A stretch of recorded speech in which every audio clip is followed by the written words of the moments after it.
and welcome to Chris & Co, the show looking at what affects business in Kent, with me, Chris Price. For this episode, we'll be looking back at the interviews and reports we've brought to you through one of the most unpredictable years in modern times. Donald Trump won the US presidential race and Leicester City won the Premier League, but undoubtedly the most significant event was the vote to leave the EU last summer. Ahead of the vote, the main concern was the uncertainty that it would cause. But our guests Fraser Thompson from Chapel Down and Owen Hunnam of Idea Drop remained confident. And I think this whole question of where this investment's going, if you've got a great idea, if you've got a great business, actually the uncertainty that you're seeing around the world at the moment won't stop an investor investing if it's a good proposition. You said in the intro, that the amount of money going into English wines at the moment is huge. Some of that's coming from people like Tattinger, So they're not thinking about Brexit, they're thinking this is a great idea. Okay, so if people aren't thinking about Brexit, is there going to be a problem if there is a vote to leave the European Union? Well, I think there's going to be change, and it's a question of how fast that change comes through. And I think what you see in the business community is we just don't like uncertainty, and uncertainty is generally not a good thing. But actually, if you look at the long term, will Britain see its way through if we come out of it? I'm sure it will. Will it affect English wine? Probably not. So from a business perspective, yes, we'd like to stay in because we don't like uncertainty, but will it shake our business to the root and core? No, it won't. Fraser speaking to a bearded me there. After the EU referendum, events seemed to move at 1 million miles an hour. David Cameron announced his resignation as Prime Minister, the value of the pound collapsed, and the Bank of England made swift announcements about how it would help the UK cope with the feared economic fallout from the Brexit vote. Jane Ollis, the chairman of the Institute of Directors in Kent, talked through the bank's thinking. There's been this huge uncertainty that's been created. One of the things that is still the same is the Bank of England. I wonder if there's anything that businesses are hoping that the Bank of England could maybe do to try and mitigate some of the concerns that we've got. I think Mark Carney's role is just about reinforcing business as usual, ensuring that the financial markets are kept stable, because that obviously creates a lot of anxiety amongst business owners, because what we don't want to have is investment decisions put off, delayed, contracts deferred, moved elsewhere. So his leadership role throughout this is key, and I think he's demonstrated that he's stepped up to that well over the last few weeks, of all the chaos that we've seen. The Bank of England are there to do precisely what they've done, which is provide stability and a very clear message out to business, which is, come on guys, let's just keep going. We're resilient, we're resourceful, and we actually tend as Brits to actually deal quite well in terms of crisis. And a good business to me is one that always deals with change, always manages uncertainty. Of course, not all businesses were against leaving the EU.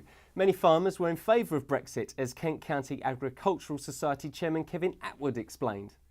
Do you think that deep down maybe some farmers did actually want Brexit?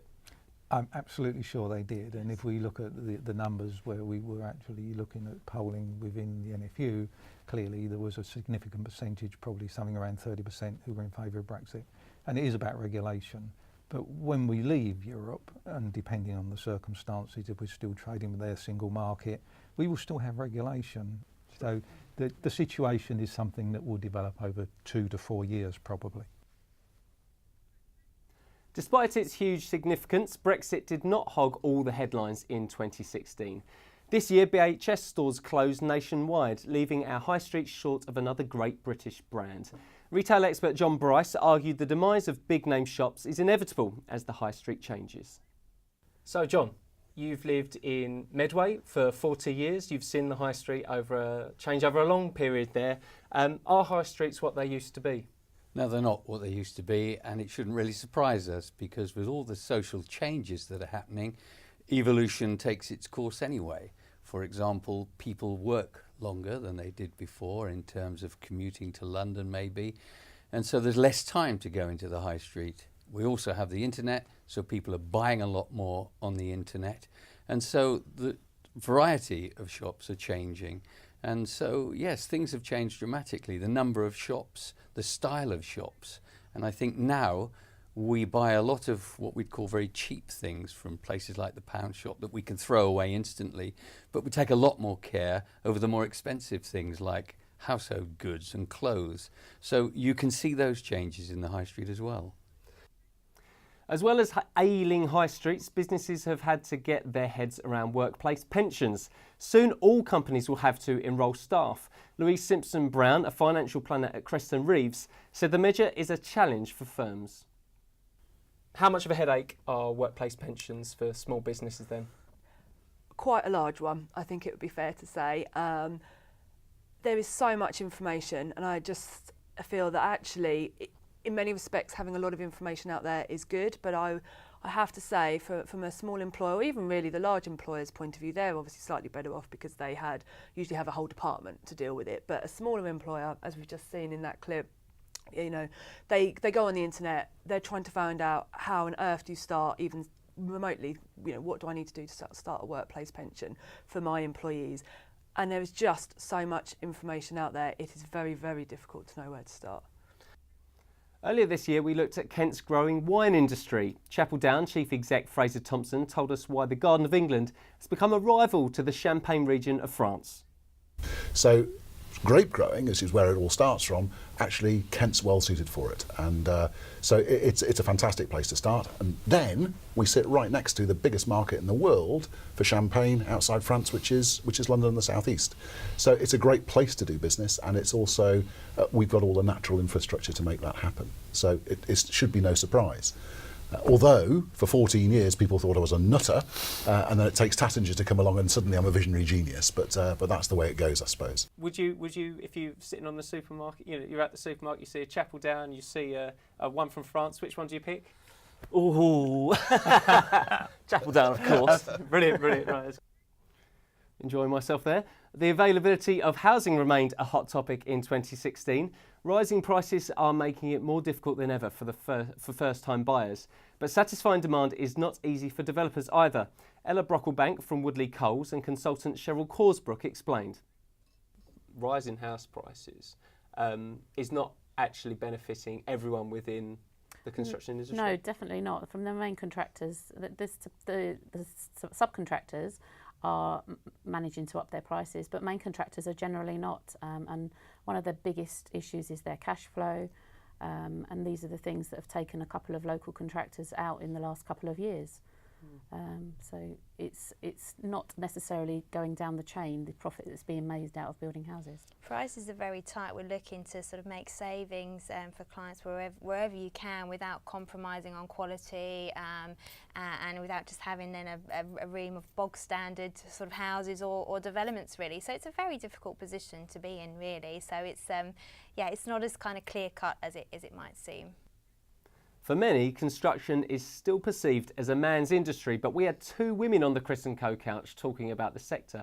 Both were passionate about attracting more young women to the industry.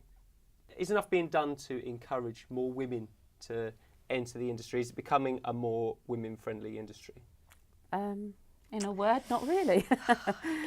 I mean, I've been in the industry for 30 years and I don't see very many changes in that time with regard to schools looking to get women into the business. I've been into girls' grammar schools and spoken to girls who just imagine that women work as in an admin sort of sector, but the professions are needed. But we are seeing a lot more women on site. We're seeing a lot more architects and professions, definitely. But not enough's being done in schools, really. Could always be more. Yeah, always definitely be more. More females in the industry is definitely I think it's still only 3% of the industry, so you're missing out on half of the population when girls can do exactly the same thing. Again, it's just perception, communication, just getting out there and telling young girls, actually, no, this is an industry for you. And like you say, it's not just a trade. You're not just going in to get muddy on site. There's professional qualifications. And I've never come across any form of negativity towards being a female in a male-orientated industry. If anything, you know, it's a positive thing and times are changing, but definitely more needs to be done and keep encouraging people all the time. For seasonal businesses, there are times when activity with customers is full throttle and times when it's slowed right down. The theatre industry, for example, goes dark for punters during the summer period. But that does not mean there's not a lot of work to be done, according to Emily Lockwood from Q Hotels and JJ Ormond from the Assembly Hall Theatre. So at the moment, obviously, for the theatre sector, it's silly season really, isn't it? The summer is quieter. What do you do to make sure that you're still getting the most out of your time? Well, it's quite busy just before the summer, and then as we move into summer, people go off on holiday. I think traditionally for us at Assembly Hall, we tend to go dark, so that means that we don't really have very much activity, and it's a good time for staff to take holiday, have a break, and come back ready for the season that's going to be exceptionally busy into Christmas. But I think actually one of the things that we can be better at is being clear about how we can programme the theatre during summer for things like young people's activities, summer shows, so that we don't have empty space. And I think, again, we just need to understand what those behaviours are so that we can make sure we offer something that suits the market that's available. So what does the hotel group try and do to mitigate those quiet periods? The way we forecast our business, really, we forecast in advance sort of 3 to 6 months. So we really understand our business and where our troughs will be and what we can do to kind of turn the business on and look at the segments that we're requiring. So if it's for our business segment, we would obviously look at our past users, our lapsed users, and see if we can turn it in that way, as well as talking to our corporate travel agents that we work in partnership with. And for our leisure market, we would look at speaking to our head office and look at offering some promotional leisure offers to drive the business into the hotel. On the subject of seasonal business, pumpkins, fireworks and Christmas trees all have a tight window to achieve big sales. Back in October, we spoke to business owners about the challenge of doing business in a short period of the year. Norman Wilkinson, owner of Genghis Fireworks, and Christmas tree farmer Rob Schroeder joined us on the couch. So when you have such a short window to sell your primary products, can you do anything to try and mitigate, or to try and make the product a little bit less so focused on that crucial 3-4 week period? With Christmas trees, there's not a lot you can do, but two important developments over the last 10-15 years have been the change from the traditional Norway spruce, which had a bit of a reputation for losing its needles, to the Nordman fir, the so-called non-drop Christmas tree. So cutting it earlier and putting it up earlier doesn't hurt. And there's now a bigger range of water-holding stands available, which are essential, and then the tree will survive from the end of November through to Christmas. What do you do if you're sick during your busiest periods? Well, just drafting extra staff and having spares. I've been very fortunate, but 2 or 3 years ago I did have a minor heart procedure in the middle of it, and my guys were a bit anxious, but they managed. When it comes to the crunch, people join in and take over. Yeah. I'm very lucky also. A few years ago I hurt my back badly, but I was very lucky. I have a great team around me, and we all pull together. We do long hours, long days, but we work it in just to a short period of time, and we have a great laugh about it. Are you noticing a greater demand for your trees earlier in the year? Yeah, we are. People can't wait. It's such an exciting time for children and families, and I think it's a bit of a result of everything else being stocked earlier, as you mentioned, mince pies, and probably in the garden centres, the decorations are in August. People just can't wait. Do you sympathise at all with the people who say, well, it's not Christmas time. We should be, respecting that time of year, and likewise people who say, well, fireworks should be for one night of the year. I'm worried about letting my cat out or something like that. I don't know. Do you sympathise with people who say, no, come on, we should be respecting the sort of time frames of these events? I think, yes, it is all about, respective and, the festive season and everything else. But we all live such hectic lives today. We've got bills to pay, we work more hours and so on and so on. People shopping in, supermarkets 24 hours a day because they're working long hours, and we do the same thing, and we have to cater for that. One of the huge challenges for many sectors in 2017 will be the rising national living wage. The government wants to move towards a high wage, low welfare economy, but Kent and Victor Chamber boss Joe James said it could be the death knell of many small businesses. It's going to have quite an impact at the same time as auto-enrolment. But to me, my big concern isn't so much as the introduction we've got this year, but actually by 2020 it's got to go up to £9. That's a big increase year on year. And when you look over the last few years, people have been giving, maybe if they have been giving salary increases, it's been 1%, 2%. this is going to be quite a jump. So it's not just looking at the lower scale.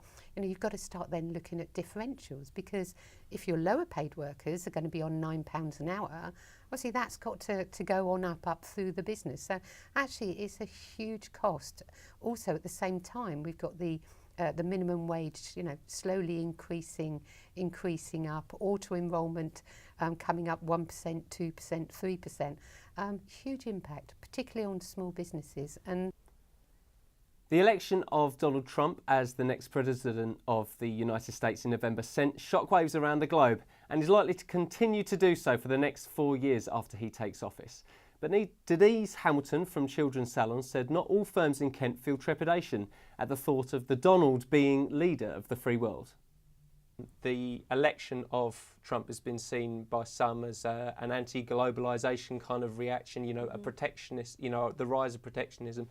Are there any concerns that his election may cause any issues when it comes to trading internationally? Actually, just I think on a purely kind of economic/trading outlook, the Obama administration wanted to punish the UK because of Brexit, and Obama literally said, "You're going to be at the back of the queue." Whereas Trump is saying, no, actually, the US and the UK have a special relationship. The US is at the front of the queue, so the UK is at the front of the queue. So, on a purely trading perspective, I don't think it's actually made things worse for Trump to be president, just on a purely trading basis. For those trying to get an insight into how Theresa May's government would tackle the post-Brexit environment, there was closer scrutiny on the autumn statement in November. It turned out most people listening to Chancellor Philip Hammond's speech were left disappointed, according to publisher Dominic Deason. I think it was a very light statement in terms of there wasn't a huge amount of substance in there. Of course, the Chancellor and the government would argue that's mainly because of the deficit, because they haven't got the money, and the previous Chancellor promised that the deficit was going to be eliminated by 2020. Well, nobody really believed that, and in fact I think that's going to continue to be put back for a long time. And I never quite know with Theresa May whether she doesn't want to communicate or won't communicate. But over Brexit, that's what's causing a lot of confusion amongst business people, lack of confidence. It is a cliche that businesses like to know where they're going, they like to know what's happening. And Brexit is that huge elephant in the room at the moment that nobody knows. And Mr Deason did not stop there, lamenting that the Brexit negotiations would be drafted by politicians and not business people. And that's exactly with Brexit, it is about the economy.